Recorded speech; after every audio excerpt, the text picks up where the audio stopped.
سلامونه ونې کې هیلې مې ومنئ د ویډیو لیدونکو اوریدونکو په دې هیله چې ټول به روغ او جوړ یاست.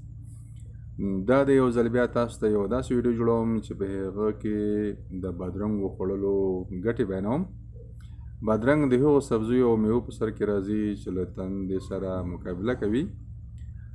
له رومي، کاهو او هندواڼې نه هم مخکې ده چې 92 سلنه اوبه لري، نو په روژه کې خوړل ډېر فایدهمند دي.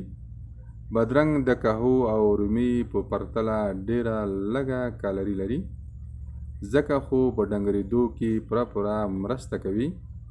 د خوړو کارپوهان یې تل هغو کسانو ته سپارښتنه کوي چې ډېر وزن لري. بادرنګ بوره نه لري چې د وزن د ډېرښت لامل وګرځي.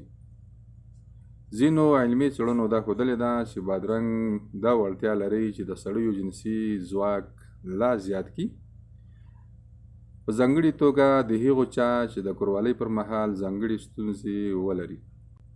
دا هم د یادونې ده چې بادرنګ د خولې بوی یعنې بدبویي له منځه وړي، د بدن څخه زهري مواد په ایستلو کې مرستندویه ثابتېږي او پر جنسي روغتیا یې اغېزه مثبته ده.